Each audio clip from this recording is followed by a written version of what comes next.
নমস্কাৰ ছাত্ৰ-ছাত্ৰীসকল, welcome back to my educational YouTube channel JD education.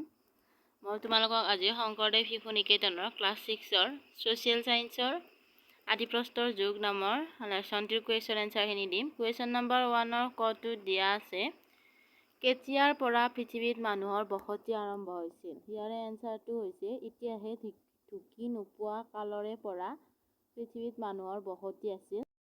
খ নম্বৰটো দিয়া আছে, মানৱ সভ্যতা আদিৰ স্তৰটোক কি যুগ হিচাপে নামকৰণ কৰা হৈছিল?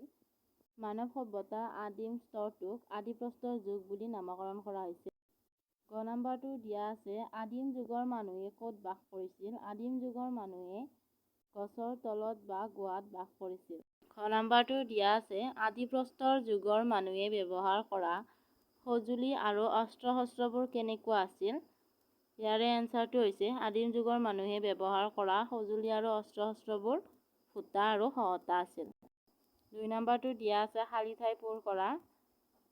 2 নম্বৰ কটো হৈছে আদিপ্ৰস্তৰ যুগৰ মানুহবোৰ আছিল অঘৰী।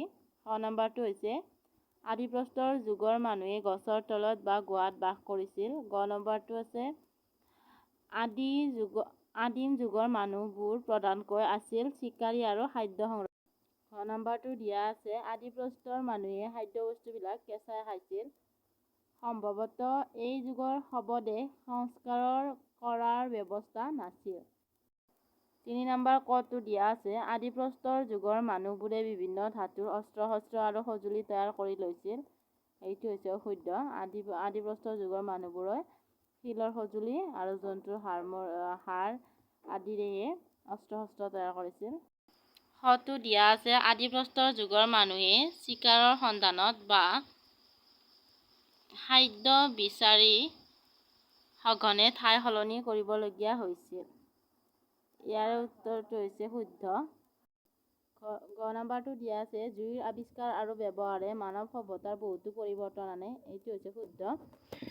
খটো দিয়া আছে, আদিপ্ৰস্তৰ যুগৰ মানুহে সোণ, ৰূপ, তাম আদিৰ আ-অলংকাৰ পৰিধান কৰিছিল। এইটো শুদ্ধ। 5 নম্বৰটো দিয়া আছে, আদিপ্ৰস্তৰ যুগৰ অধিবাসীসকলৰ জীৱন-যাপন বৰ কষ্টকৰ আছিল। এইটো হ'ল শুদ্ধ। 4 নম্বৰ কুৱেশ্যনটো দিয়া আছে, আদিপ্ৰস্তৰ যুগৰ মানুহৰ অস্ত্ৰ-শস্ত্ৰৰ বিষয়ে এটা টোকা প্ৰস্তুত কৰা। অস্ত্ৰ-শস্ত্ৰ সঁজুলিৰ বিষয়ে কি কৰিব দিছে? টোকা প্ৰস্তুত কৰিব দিছে। ইয়াৰে উত্তৰটো হৈছে আদিপ্ৰস্তৰ যুগৰ মানুহে শিলৰ বাহিৰে অন্য কোনো ধাতুৰ ব্যৱহাৰ নাজানিছিল। শিলেৰেই তেওঁলোকে বিভিন্ন সঁজুলি আৰু অস্ত্ৰ-শস্ত্ৰ তেওঁলোকৰ কামত অহাকৈ গঢ় দি লৈছিল। এই সময়ত সঁজুলিবোৰ আছিল ভোটা আৰু সহতা। শিলৰ উপৰি জীৱ-জন্তুৰ হাড়, দাঁত, শিং আদিও সঁজুলি হিচাপে ব্যৱহাৰ কৰিছিল। 5 নম্বৰটো দিয়া আছে, আদিপ্ৰস্তৰ যুগৰ মানুহে কি কি কাৰণত ঠাই সলনি কৰিছিল সেই সম্পৰ্কে লিখা। আদিম যুগৰ মানুহে খাদ্যবস্তু উৎপাদন আৰু প্ৰস্তুত কৰি ল'ব নাজানিছিল। বনৰীয়া জীৱ-জন্তু চিকাৰ কৰি ধৰি গছৰ ফল-মূল সংগ্ৰহ কৰি খাদ্যৰ যোগাৰ কৰিছিল। চিকাৰৰ সন্ধানত বা খাদ্যবস্তু বিচাৰি তেওঁলোকে সঘনে ঠাই সলনি কৰিবলগীয়া হৈছিল।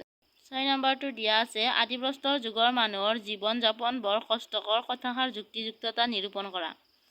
আদিপ্ৰস্তৰ যুগৰ মানুহৰ জীৱন-যাপন বৰ কষ্টকৰ আছিল, কিয়নো সেই যুগৰ মানুহে খাদ্য সংকটৰ বাবে এঠাইৰ পৰা আন ঠাইলৈ ঘূৰি ফুৰিবলগীয়া হৈছিল, খাদ্যৰ সন্ধানত ব্যস্ত থাকিবলগীয়া হৈছিল আৰু হিংস্ৰ জন্তুৰ লগত সহাৱস্থান কৰিবলগীয়া হৈছিল। সেই যুগত শৱদেহ সৎকাৰৰ ব্যৱস্থা নাছিল। মৃত ব্যক্তিৰ শৱদেহ গুহাতে গেলি পচি শেষ হৈছিল অথবা বনৰীয়া জীৱ-জন্তুৱে ভক্ষণ কৰিছিল। সেয়েহে আদিপ্ৰস্তৰ যুগৰ মানুহৰ জীৱন-যাপন বৰ কষ্টকৰ হৈছিল। 7 নম্বৰটো দিয়া আছে, আদিপ্ৰস্তৰ যুগৰ অধিবাসীসকলে ব্যৱহাৰ কৰা কেইবিধমান সঁজুলিৰ নাম লিখা। আদিপ্ৰস্তৰ যুগৰ অধিবাসীসকলে ব্যৱহাৰ কৰা কেইবিধমান সঁজুলি হ'ল শিলৰ বিভিন্ন সঁজুলি আৰু অস্ত্ৰ-শস্ত্ৰ, জীৱ-জন্তুৰ দাঁত, হাড়, শিং আদি। আজিলৈ ভিডিঅ'টো এইখিনিয়ে আছিল। কেনে পালা মোক কমেণ্টত জনাবা। লগতে মোৰ চেনেলটো ছাবস্ক্ৰাইব কৰিবা। Thank U.